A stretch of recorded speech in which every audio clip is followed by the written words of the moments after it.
Welcome to Pace. Today we are going to discuss about art and culture. What is this art and culture? Why it is important? This syllabus of art and culture and components in this syllabus are very important for all competitive examinations. But what we have to study under this art and culture? What are the important topics that we have to study under art and culture? Here we have to study about all the things which are related to Indian culture as well as artistic values or the artistic skills that what our people have exhibited since ancient India to till recent times. That means the architecture what our people have made or the constructed or the painting that was developed by our ancient people or the dance what our people have practiced or religion what our people have developed, literature what our people have possessed in ancient period or how the changes have happened in the medieval period or in the modern period, etc. are the things that we have to discuss. So the most important topics which we have to study under art and culture are, one is art we have to discuss, culture that we have to discuss. Under art we have to discuss about architecture, sculpture, painting, coins, pottery, etc. These are all that we have to discuss under art. And under culture we have to discuss about the religion that our people have possessed. That means what are the religions that our people had in ancient times, in the medieval times, etc. that which born in this country, which have come from other parts into this country and which became as major religions of this country, etc. we have to discuss as a part of culture. At the same time, what are the languages that the people of this country possessed, even today we have, and what type of literature that our people have developed in ancient, in medieval or in the modern period, etc. These are all that we have to discuss under art and culture. Today we start with architecture. So what is architecture? From which period that it has started? What was the first period for architecture in this country? When did the people of this country learn construction of monuments? Mostly for the civil purpose or other in all competitive examinations, religious architecture that they are asking. Religious architecture in the sense, for the sake of religion, several monuments are constructed in this country. So what were such monuments? Means what monuments that Buddhists have constructed, what monuments that Hindus have constructed, what monuments that Islamic rulers have constructed, what monuments that colonial rulers have constructed. These are all the things that mostly that they are asking. Even in Hindu architecture, again different kinds of monuments are there basing upon the region. That means in northern part of the country, one style of architecture was there. In southern part of the country, one style of architecture is there in Hindu monuments, etc. First of all, we go now, what was the earliest period for the architecture? Of course, since prehistoric period, man used to live in the caves and all, but such caves we cannot take as architecture that constructed or that made by human beings. So earliest civilization in this country was Indus Valley civilization. We called it as civilization because already materialistic development was happened in that period. So what materialistic development that was happened, and as a part of that, did they do any monuments or did they construct any monuments? If say what type of monuments that they have constructed, then what is the next important period in course of history of India, and in such period also what are the monuments that they have constructed, we have to discuss. Let us first go for the earliest period, which is Indus Valley civilization. You all know that Indian history can be broadly divided into three periods. Generally in the world history, two periods that we'll have. One is prehistory, another is history. But in our country we have three periods just now as I told you. That is a middle period that we have. Along with prehistory and history, we have a period which is called proto-history, the first period of Indian history. So why it is called proto-history? Prehistory is that where literary sources are not there. History is that where literary sources are there. In Indus Valley civilization, though literary sources are there, unfortunately we did not decipher that language or that script what they had. Hence we kept that period as proto history that you discuss, you will study there as a part of history. But regarding that architecture or regarding this art and culture, we have to discuss that whether these people constructed monuments or not. If so, what kind of monuments that they have constructed as a part of architecture. So in Indus Valley civilization, we have to study what monuments that they have constructed. You all know that Indus Valley civilization can be traced back to 3200 years BCE. See, regarding the date of Indus Valley civilization, different kinds of dates will be there, don't get confusion. But here, one thing that we have to say as a part of art and culture, that around 300 years, 3000 years BCE, there was a great civilization in this country, which can be called as Indus Valley civilization. As it is flourished on the bank of Indus River, this was called as Indus Valley civilization mostly. And as the first site which we unearthed is Harappa.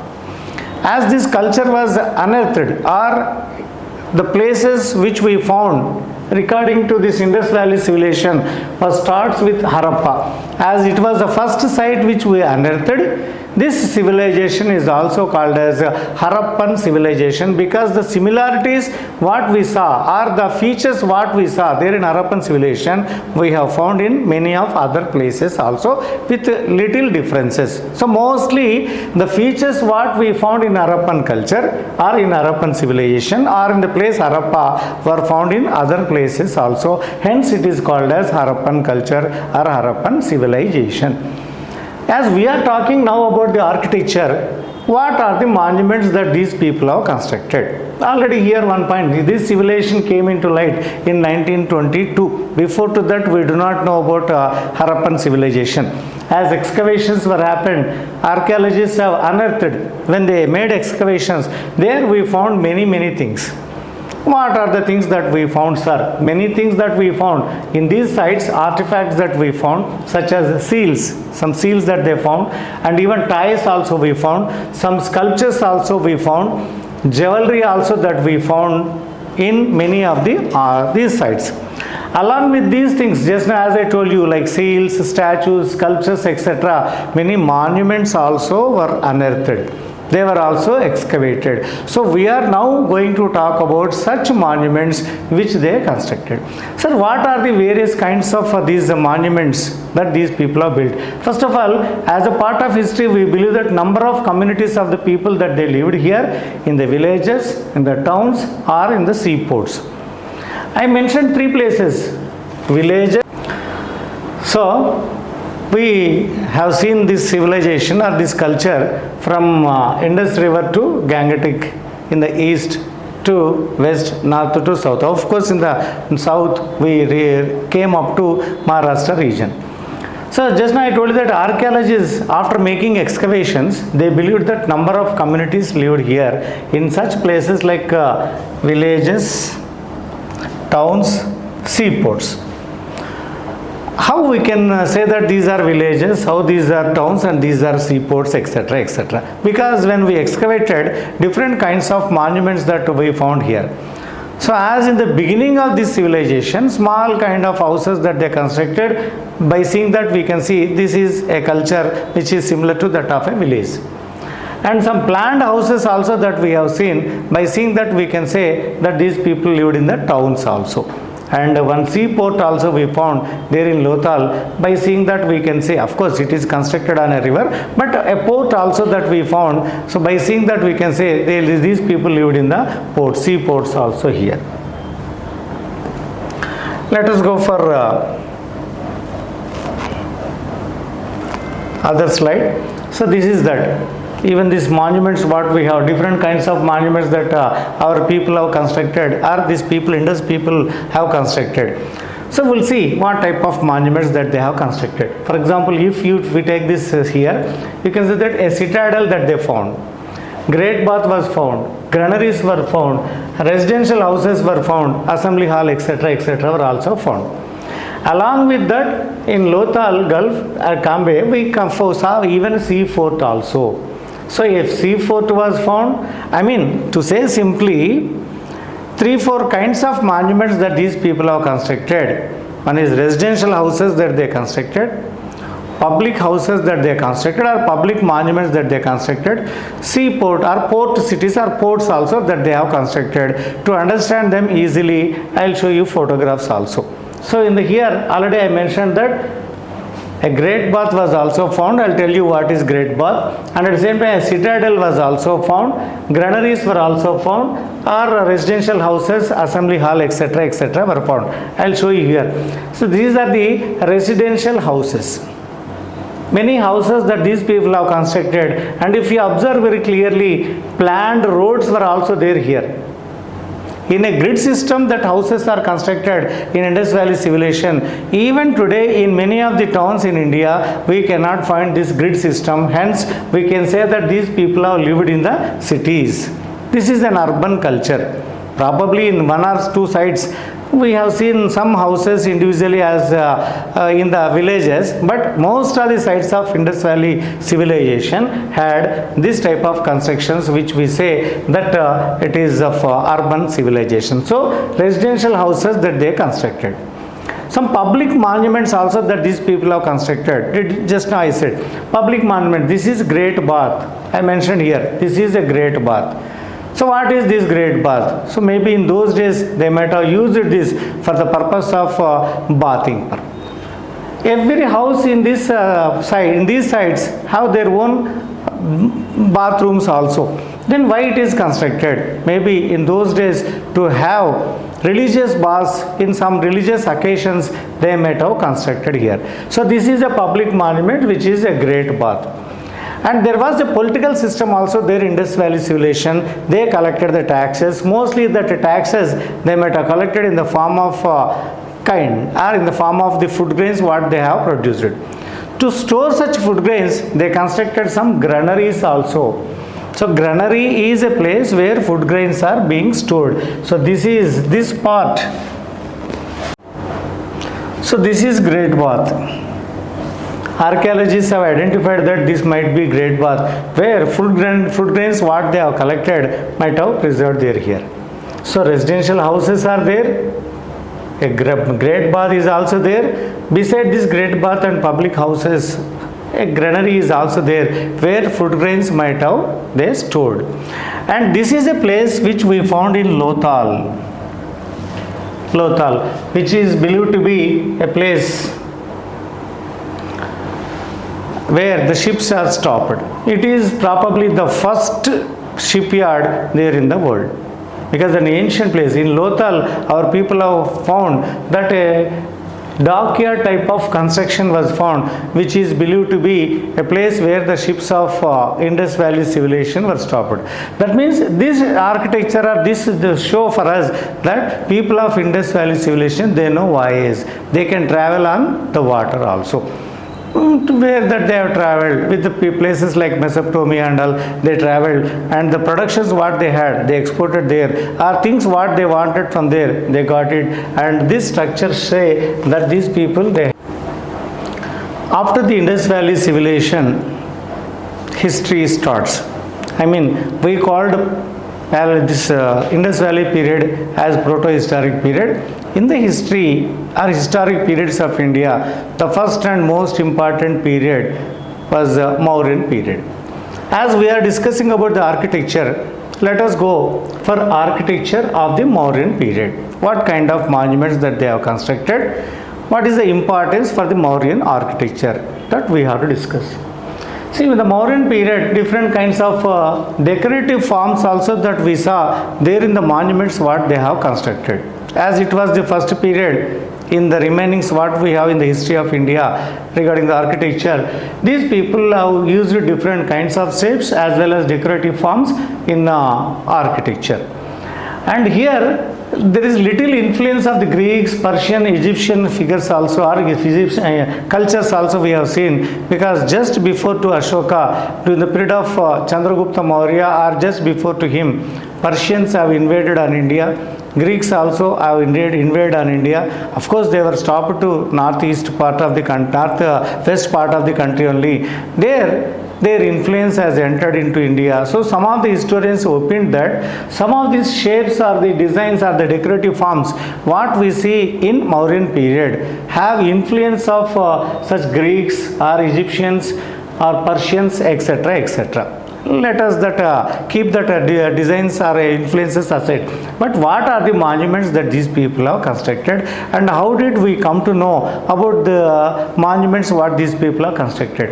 As just I told you, Greeks invaded on India. Along with these invaders, some writers also have come, some historians also have come, like Strabo, Arian, etc. Several other Greek historians also have come. Whatever that they saw there in this country, they recorded. Such records what they made also helping us to know about the history of Mauryans as well as architecture what these people have developed. So these people, they said that they stretch it to the river of Ganga region, and most of the monuments what they constructed to their capital city, they built with wood. I mean to say that the compound wall what they built for their capital city, that is Patliputra, is made of wooden walls only. And at the same time, this wooden wall, in what way it is, and is it even today we have, or up to which period that it has, that we'll discuss later. See, the Mauryan wooden palaces have survived up to 700 years periods. So 700 years only it was lived. After that we don't have evidences. Then we can say, sir, how can we say that it has lived up to 700 years?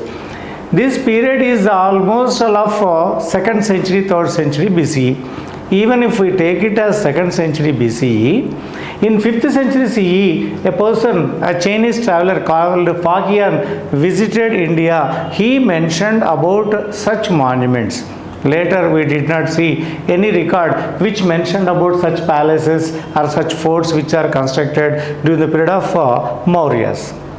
So Fahian also, a Chinese traveler who came 3rd and 4th centuries CE, AD we read, now we are using the term CE, common era. So in the common era of 4th century, Fahian came and he saw such monuments and recorded in his writings. So they say that yes, there was a monument, or there are some monuments. So these 400 to 500 years and that 700 years of period, if we see that there are many monuments that these people have constructed.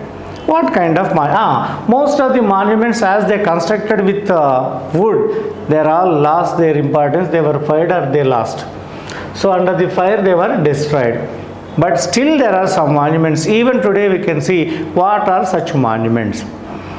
Mauryas were the rulers or the builders of the first kind of rock-cut monuments.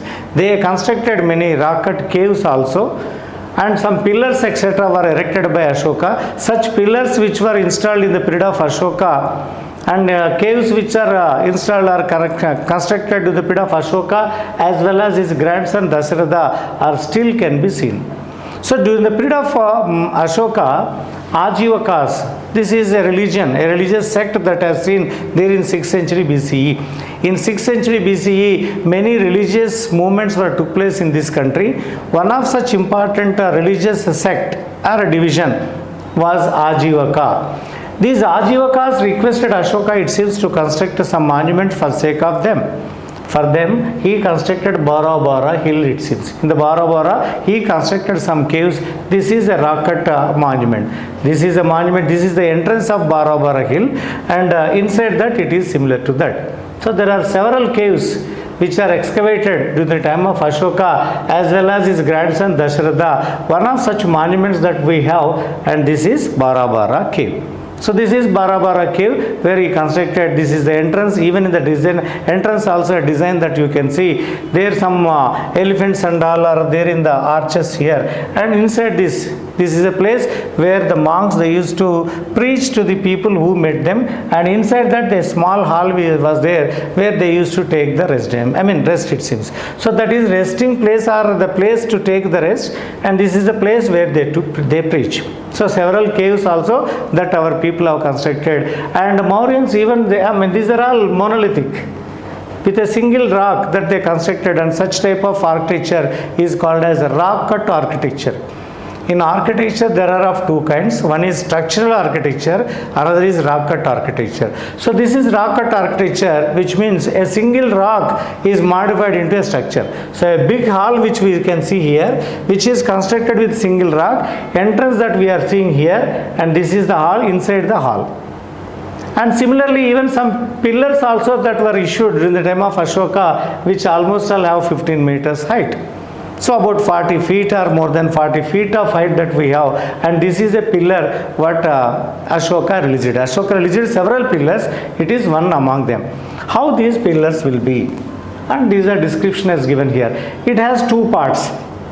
Ashokan pillars have two parts, one is base, another is shaft.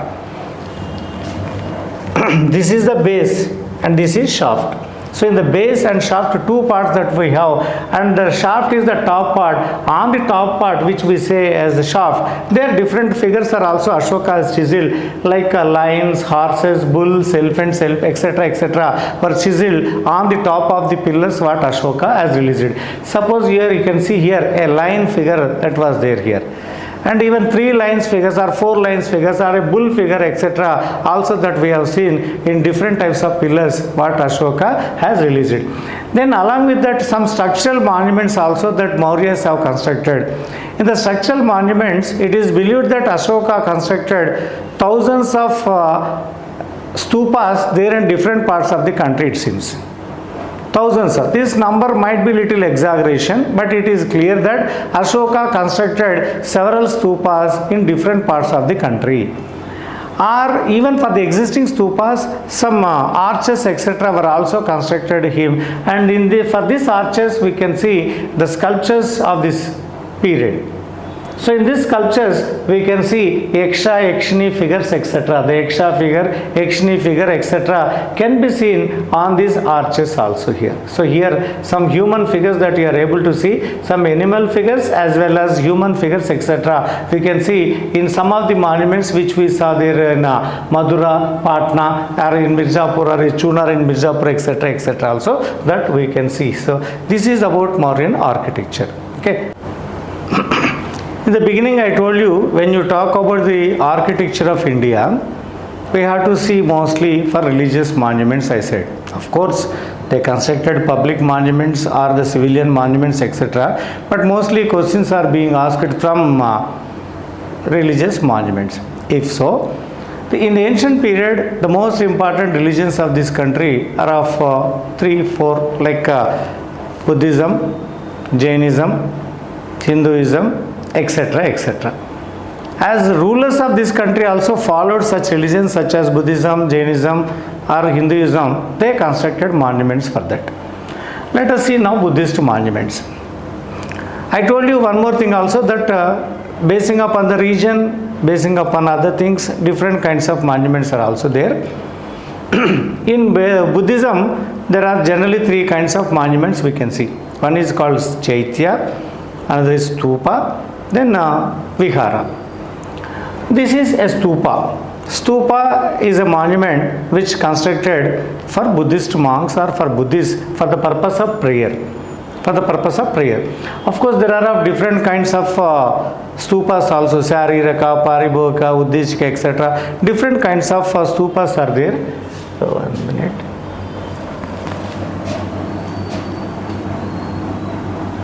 Sariraka, Paribhohika,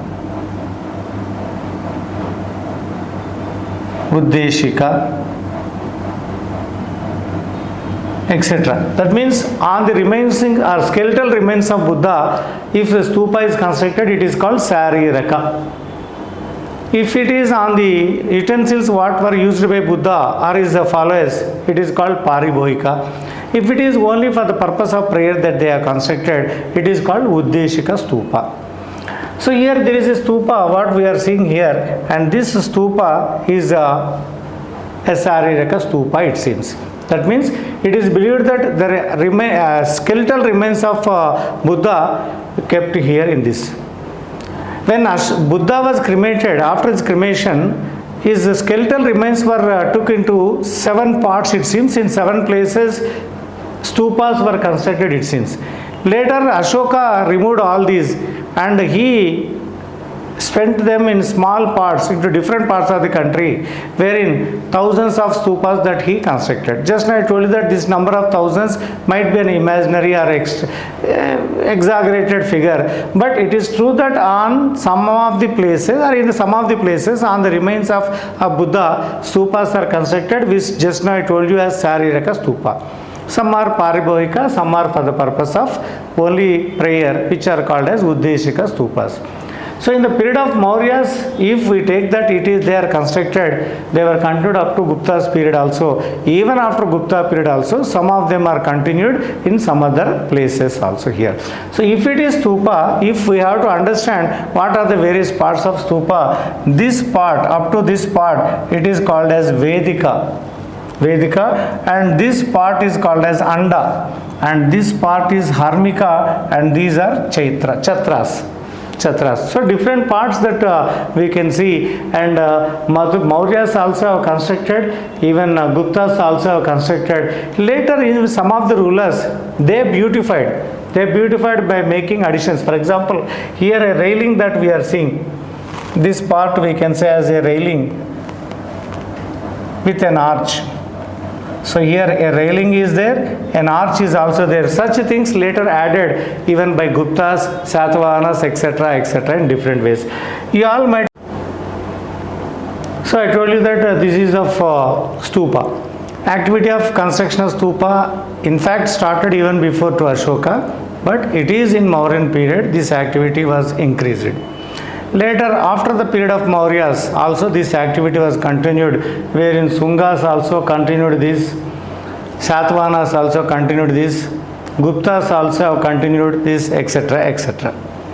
Among the stupas which we have, Barhat stupa is considered as one of the ancient stupas which are constructed during this period. It belongs to 2nd century BCE. That is roughly just after the period of Mauryas. And I told you that Ashoka also constructed many stupas, where he used even brick also for construction of such stupas. After Ashoka, even other periods, means immediately after the Mauryan period, Sungas were the people who came into the power, and such Sungas also have constructed stupas in 2nd century CE. During this period, some misunderstandings were happened. It is believed that some of the stupas that they destroyed, but later people like Agnimitra, Sunga, etc., they gave importance and they too constructed stupas. And some of the stupas which already were there, they are decorated that stupas by constructing the railing, by constructing the arches, etc. also that they have constructed, it seems. Of course, Sanchi stupa just now we have seen, which is also having a decorated arch as well as railing also. Satavahanas were the people who were the subordinates of this Mauryas. They also constructed good stupas, and the stupa which in the period of Ashoka, his period is from 273 to 236 BCE. During his period, some stupas that he constructed, along with that many stupas that later were also constructed in the period of Satavahanas also. So Satavahanas also added some extra features also for existing stupas, such as gateways that these people have added, or that four cardinal points, 4 gateways also they have constructed. And among the stupas what Satavahanas have constructed, Amaravati stupa is believed to be earliest one in Satavahanas period, or with a decorated manner in a big way that these people have constructed. The specialty of this Satavahana period, where we can see carved panels also around the stupa. In these carved panels, the story of the Buddha also that they have chiseled. During the period of Ashoka, there was no Mahayana Buddhism, and chiseling of Buddha's sculpture has started in Mahayana's period only. That means, as we are seeing the life statue, statues of the life story of Buddha, we can say that this is the period which is later period of Buddhism, that is Mahayana Buddhism. So in the Mahayana Buddhism only that we can see. I mean later period in the sense, Satavahanas, as they were subordinates of the Mauryas, they followed Hinayana Buddhism, even they patronized Mahayana Buddhism also, because a period of about 400 years was the Satvana period. In earlier period, there are some of the monuments which they constructed in which we cannot see Buddha's idols. That means though they constructed some Buddhist monuments, you cannot see Buddha idol in such things. Whereas in the later period, that is roughly in 2nd century CE, the Satvana period is from 2nd century BCE to 2nd century CE. If so, in 2nd century CE we can see such panels where the stone statues are there telling about the life events of Lord Buddha also here. Then at the same time, two ways that we have discussed now, architecture of two things. One is Buddhist architecture that we have seen, but in Buddhist architecture again we have to discuss about other monuments such as chaityas, viharas, etc. that I will tell you in another class. And here only stupas that we have taken at the same time. Such stupas which are constructed in the period of Mauryas also we have seen. So Mauryas constructed certain forts, but most of them are destroyed because they were constructed with wood. Palaces that they have constructed in Patna, one palace was unearthed in the excavations, but unfortunately it was also destroyed because it was constructed with the wood only. But records like Fakian records etc. says about the constructions of Mauryas also, and particularly in Ashoka period, several stupas that he constructed, several pillars also that he erected, which say the sculptural greatness as well as architectural greatness of Mauryan period. And some of their subordinates like Sungas and Satavahanas, how they followed the Mauryan architecture style etc. also, that we can understand with this. Thank you.